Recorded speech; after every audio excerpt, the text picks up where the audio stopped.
இன்றைக்கு நாம் தியானிக்க இருக்கிற வசனம் சங்கீதம் 18ஆம் அதிகாரம் 3வது வசனம்.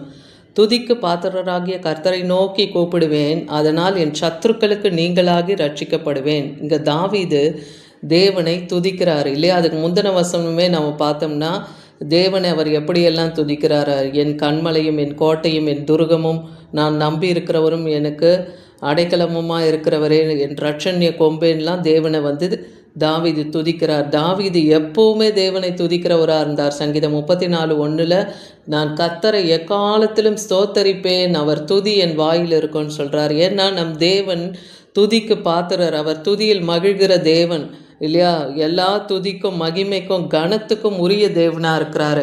அப்படி நாம் தேவனை நோக்கி துதிக்கு பாத்திரராய் இருக்கிற அவரை நோக்கி கூப்பிடும்போது நம்முடைய சத்துருக்களுடைய கைக்கு தேவன் நம்மை இன்றைக்கும் நீங்களாகி ரட்சிக்க அவர் வல்லமில்ல தேவனாக இருக்கிறார். சங்கீதம் 90ஆம் அதிகாரம் 15வது வசனத்தில் அவன் என்னை நோக்கி கூப்பிடுவான். உங்களுடைய எந்த ஒரு சூழ்நிலையிலையும் நீங்கள் கர்த்தர் பார்த்து கொள்ளுவார் என்று உட்கார்ந்து இருக்காம தேவனை நோக்கி கூப்பிட கற்றுக்கொள்ளுங்க.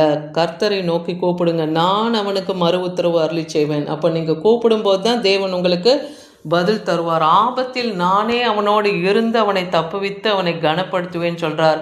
ஆபத்தான சூழ்நிலை, நெருக்கடியான சூழ்நிலையில் தேவன் நம்மை தப்புவித்து அவர் விடுதலையாக்க வல்லமை உள்ளவர் இல்லையா? நெருக்கத்திலே என்னை நோக்கி கூப்பிட்டான், நெருங்கி வந்து நான் அவனுக்கு பதில் தந்தேன்னே சங்கீதத்தில் தாவீதுக்கு தேவன் சொல்லுகிற வார்த்தையை பார்க்குறோம்.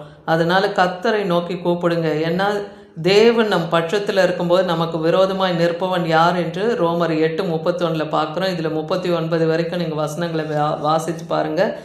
ஏன்னா தம்முடைய ஒரே நேசகுமாரன் என்றும் பாராமல் நம் எல்லாருக்காகவும் பிதாவாகிய தேவன் அவரை இந்த உலகத்துக்கு நமக்காக ஒப்பு கொடுத்தார்.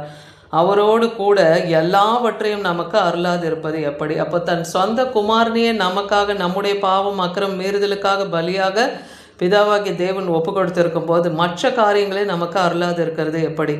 அதனால் தேவன் தெரிந்து கொண்டவர்கள் மேல் குற்றம் சாட்டுகிறவன் யார்? அப்போ கர்த்தர் யாரை தெரிந்து கொண்டிருக்காங்களோ அந்த மனுஷர்களை யாரும் குற்றம் சாட்ட முடியாது.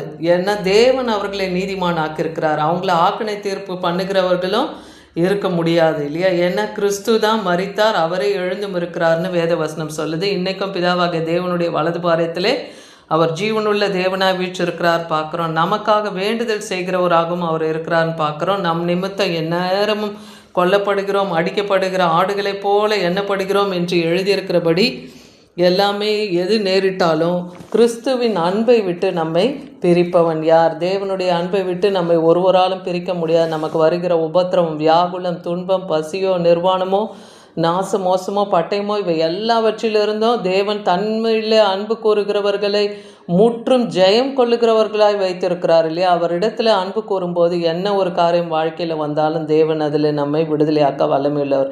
அதனால தான் மரணமானாலும் ஜீவனானாலும் தேவ தூதர்கள் ஆனாலும் அதிகாரங்கள் ஆனாலும் நிகழ்காரியம் வருக்காரியமானாலும் உயர்வானாலும் தாழ்வானாலும் வேறு எந்த சிருஷ்டி ஆனாலும் கர்த்தராகிய இயேசு கிறிஸ்துவின் தேவனின் அன்பை விட்டு நம்மை ஒருவராலும் பிரிக்க முடியாது என்று நிச்சயித்திருக்கிறேன்னே பவுல் அப்போஸ்தலன் ரோமாபுரிக்கு எழுதுகிற நிருபத்தில் சொல்லியிருக்கிறத பார்க்குறோம். லூக்கா 1:71 உங்கள் சத்துருக்களின் கையில் நின்று உங்களை விடுதலையாக்கப்பட்டு உயிரோடு இருக்கும் நாளெல்லாம் நீங்கள் பயமில்லாமல் அவருக்கு முன்பாக பரிசுத்தத்தோடு நீதியோடு அவருக்கு ஊழியம் செய்ய தேவன் நம்மை கட்டளையிட்டு இருக்கிறார் இல்லையா? அதனால் சத்துருக்கள் கையிலிருந்து தேவன் நம்மை நீங்களாகி ரட்சிப்பார். பரிசுத்தத்தையும் நீதியும் காத்து கொண்டு கர்த்தருக்கு ஊழியம் செய்கிறவர்களாய் நாம் இருக்கும்போது அப்போ தம் ஊழியக்காரர்களே பாதங்களை கர்த்தர் என்னாலும் தள்ளாட விடமாட்டார். அது கல்களில் இடராதபடிக்கு தூதர்கள்னாலே அவர் காத்து கொள்ளுவார். சங்கீதம் 145:3 பார்க்குறோம். கர்த்தர் பெரியவர் இல்லையா? அவர் புகழ்பட தக்கவருமா இருக்கார். அவர் மகத்துவத்தை நாம் ஆராய்ந்து முடியாது என்று வேதவசனம் சொல்லுது. அவரே சகல துதிக்கும் கனத்துக்கும் பாத்திரர். அதே போல் சங்கீதம் 62:8 பார்க்குறோம். எக்காலத்திலும் அவரை நம்புங்கள், அவர் சமூகத்தில் உங்கள் இருதயத்தை ஊற்றிடுங்க, தேவன் நமக்கு அடைக்கலமாக இருப்பார். நம்முடைய பாடு, பிரச்சனை, போராட்டம், நிந்தை, அவமானங்கள் எது இந்த நாளில் இருந்தாலும் நீங்கள் மனுஷரை கண்டு பயந்தீங்கன்னா அது கண்ணியை வருவிக்கும். அதனால் கர்த்தருடைய சமூகத்தில் அன்னாலே போல் உங்கள் இருதயத்தை ஊட்டுங்க. எசேக்கியா ராஜாக்கு அரிப்பிளவே என்கிற இந்த காலத்தில் அது கேன்சர் வியாதின்னு சொல்லப்படுது. அப்படிப்பட்ட வியாதி மரணத்துக்கு ஏதுவாய் வந்தபோது அவர் சுவர்புறமாய் திரும்பி அழுகிறார். அழும்போது அவர் என்ன சொல்கிறாரு? தேவனே, நான் எந்த தவறு செய்தேன்? நான் எல்லா எல்லையிலையும் உத்தமமாக தானே நடந்து கொண்டேன், அதனால் என் உத்தமத்தை நீங்கள் நோக்கி பாருங்கள், என்னை நன்மை உண்டாக நீங்கள் நினைங்கன்னு சொல்லி தேவனிடத்தில் அவர் விண்ணப்பத்தை வைக்கிறார். அப்போது ஏசாயா தீர்க்கதரிசி மூலமாக அவருக்கு வார்த்தை வருது. எசேக்கியாவுக்கு கர்த்தர் 15 ஆண்டுகள் அவருக்கு கூட கூட்டி தருகிறார். அதே போல் அந்த அரிப்பிளவில் ஒரு காரியத்தை செய்ய சொல்கிறார் இல்லையா, அந்த இது பூசும்போது அவருக்கு சுகம் உண்டாகுதுன்னு பார்க்குறோம். சங்கீதம் 2 சாமுவேல் 22:4 எல்லா ஸ்துதிக்கு பாத்திரராகிய கர்த்தரை நோக்கி கூப்பிடுவேன், அதனால் என் சத்துருக்களுக்கு நீங்களாகி ரட்சிக்கப்படுவேன்.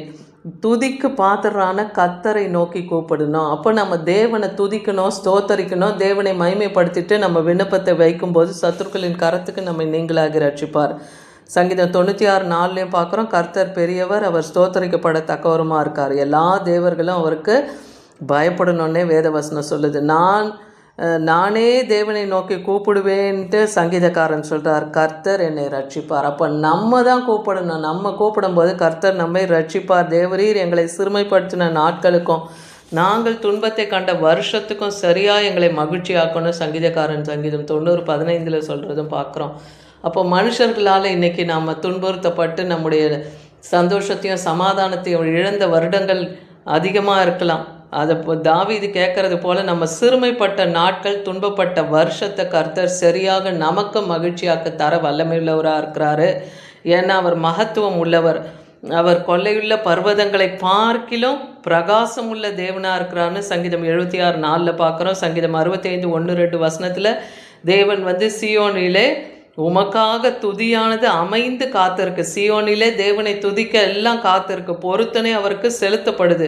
அப்போ ஜபத்தை கேட்கிற ஒரு மாம்சமான யாவரும் உம்மிடத்திலே வருவார்கள் என்று வேதவசனம் சொல்லுது. அப்போ ஜபத்தை கேட்கிற தேவன், நம் விண்ணப்பத்தை வைக்கும்போது தேவன் பதில் தருகிறவர். அவர் இன்னைக்கு நம்ம ஜபத்தை தள்ள மாட்டார், நம்மை அவர் புறம்பா தள்ளிவிட மாட்டார். நம் ஜபத்துக்கு தேவன் நிச்சயமாய் பதில் தருவார். அதனால கர்த்தரை நோக்கி கூப்பிட கற்றுக்கொள்ளுங்க. தேவன் உங்களை உங்கள் சத்துருக்கள் கையிலிருந்து, உங்கள் வியாதி பலவீனத்திலிருந்து, உங்கள் பாடுகளிலிருந்து தேவன் இன்றைக்கும் விடுதலையாக்க அவர் வல்லமை உள்ளவர். அவர் வல்லமையும் மகிமையும் இன்றும் குறைந்து போகலை. அவர் மகிமையும் மாட்சிமையும் நிறைந்தவர். அவர் சர்வ வல்லமில்ல தேவன் என்பதை நீங்கள் அவரை அழைத்து அவர்னால நீங்கள் ஜெயத்தை அடைந்து விடுதலையை அடைந்து தேவனுடைய அன்பை ருசி பார்த்து தேவனுக்கு துதியும் கனத்தையும் மகிமையும் செலுத்துங்கள். ஆமேன்.